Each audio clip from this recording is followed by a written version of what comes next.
வைஷ்ணவர் ஆழ்கடல் ஞாலத்துள்ளேன்னு ஆழ்வாரே சாதிக்கிறார். நமக்கு வைஷ்ணவர்கள் ஆக வேண்டும், விஷ்ணு பக்தி ஏற்படணும்னா திருக்குறுங்குடியை சேவிக்கணும். சேவிப்போம். விஷ்ணு பக்திக்குத்தானே கீதையும் அனுபவித்துக் கொண்டு வருகிறோம். தற்போது 18வது அத்தியாயம் 63வது ஸ்லோகம்.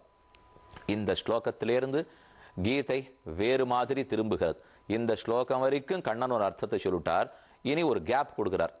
இது இருக்கட்டும், இது வரைக்கும் நான் உனக்கு விஷயத்தை சொல்லிட்டேன், இந்த ஸ்லோகத்தை பார்த்தாலே தெரிஞ்சு விடலாம். இதிதே ஞானம் ஆக்கியாத்தம் குஹ்யாத் குஹ்யதரம் மயா விமரிஷ்ய ஏதத் அசேஷேண யதேச்சசி ததா குரு. விமரிஷ்ய ஏதத் அசேஷேண, நன்னா விமர்சனம் பண்ணு. திரும்ப ஒரு தரம் நான் சொன்னது எல்லாத்தையும் புரட்டிப்பார். எது சரி என்று தோத்துகிறதோ அதை எடுத்து அதை கடைப்பிடிப்பாய் என்று கண்ணன் சொல்ல போறார். அப்படி என்ன சொன்னார்னா, இதி தே இப்படியாக, இவ்வண்ணமாக, தே உன் பொருட்டு, ஞானம் ஆக்கியாதம் ஞானமானது என்னால் உபதேசிக்கப்பட்டது, ஆக்கியாதம் சொல்லப்பட்டது, ஞானமாக்கியாதம் அறிவு உனக்கு உபதேசிக்கப்பட்டது. சாதாரண அறிவில்லை அர்ஜுனா. குஹ்யாது குஹ்யதரம் மயா, குஹ்யம்னா ரகசியம், மிக மறைத்து வைக்கப்பட்டிருக்கிறது. குஹ்யாது குஹ்யதரம், மறைத்து வைக்கப்பட்டவர்களுக்குள்ளேயே மறைக்க வேண்டியது. குஹ்யாது குஹ்யதரம் ஞானம் மயா என்னாலே, ஆக்கியாதம் உன் பொருட்டு எடுத்துரைக்கப்பட்டது.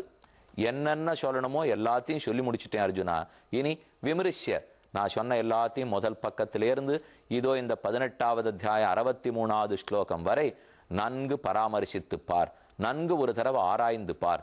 ஏதது அசேஷேன, நான் சொன்ன எல்லாத்தையும் ஒன்று கூட மிச்சம் விடாமல், அசேஷம்னா மிச்சம் விடாமல், ஒன்ன கூட மிச்சம் விடாமல் அனைத்தையும் விமர்சித்து பார்.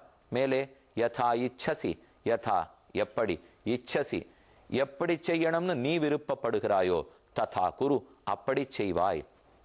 அப்படின்னா என்ன அர்த்தம்? எனக்கு இன்னது செய்யணும்னு விருப்பம், இந்த யுத்த பூமியை விட்டு ஓடணும்னு விருப்பம் அப்படின்னு அர்ஜுனன் சொல்லலாமான்னா அது கண்ணனுக்கு சம்மதம் இல்லை. நான் இவ்வளவு நேரம் என்னென்ன மார்க்கங்களை சொல்லியிருக்கேனோ அர்ஜுனா, அந்த மார்க்கத்துக்குள் உனக்கு எது பிடித்ததாக இருக்கிறதோ அதை தேர்ந்தெடுத்து கொண்டு செய் அப்படின்னு அர்த்தமே தவிர நான் சொல்லாத்தத்தை நீ செய்யலாம்ங்கிறது அர்த்தம் அல்ல.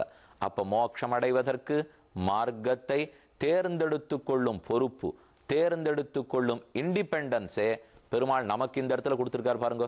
விமரிச்ச ஏதத் அசேஷேன, நான் சொன்னது எல்லாத்தையும் யோசிப்பார். கர்மயோகம் சொன்னேன், ஞான யோகம் சொன்னேன், பக்தி யோகம் சொன்னேன், பக்தி யோகத்துக்கு அங்கமாக சரணாகதியை சொன்னேன், நேரே மோட்சத்தை கொடுக்க வல்ல சரணாகதியை சொன்னேன். எல்லாவற்றையும் ஒரு தடவை சீர்தூக்கிப்பார். என் அவதார ரகசியத்தை பற்றி சொல்லியிருக்கேன், நானே புருஷோத்தமன்னு உனக்கு எடுத்து சொல்லியிருக்கேன். ஆக நித்தியம், ஜீவாத்மா நித்தியம்ங்கிறதுலேருந்து ஆரம்பிச்சு கடைசியா தமேவ சரணங்கச்ச, அந்த பெருமானையே பரமபுருஷனையே எல்லா பாவத்தாலும் சரணமாக பற்றுவாய் அப்படிங்கிற வரைக்கும் கர்மயோகம், ஞான யோகம், பக்தி யோகம், அங்க பிரபத்தி, சுதந்திர பிரபத்தி, அதாவது சரணாகதிகள், இது இத்தனையும் பெருமானாலே உரைக்கப்பட்டன. அர்ஜுனா, மொத்தத்தையும் ஒரு தடவை சீர்தூக்கிப்பார். இந்த மார்க்கங்களுக்குள் உன் மனத்துக்கு எது சரி என்று படுகிறதோ அதை கடைப்பிடிப்பாய், அதன் மூலம் மோட்சத்தை அடைவாய்.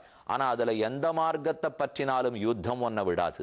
இதுல எந்த மார்க்கத்தை பற்றினாலும் நான் சொன்னபடிக்கு நீ சண்டையிட்டுத்தான் தீர வேண்டும் என்று சொல்லி இந்த இடத்துல ஒரு பாஸ்னா நிறுத்தி விட்டார். இப்போ அப்ப அர்ஜுனனுக்கு அவகாசம் கொடுக்கணும் இல்லையோ? முதல் அத்தியாயத்திலேருந்து 18வது அத்தியாயம் வரை என்ன சொல்லியிருக்கான்னு நினைச்சு பார்க்க வேண்டாமா? நமக்கு வேணா ரொம்ப நாள் ஆகலாம்.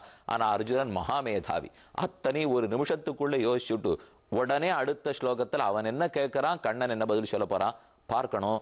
ஆனா நாம இத்தனை நாட்களாக சுமார் ஒரு 700-710 நிகழ்வுகளாக நாம இத்தனை அத்தியாயத்தையும் பார்த்துன்னு வந்திருக்கோம் இல்லையோ? கண்ணன் நம்மள என்ன சொல்றாரு? இப்போ நான் கீழே சொன்னது எல்லாத்தையும் ஒரு தரம் திரும்ப பார், ரீவிசிட் அப்படிங்கிற இல்லையோ? நம்ம ரீவிசிட் பண்ண வேண்டாமா?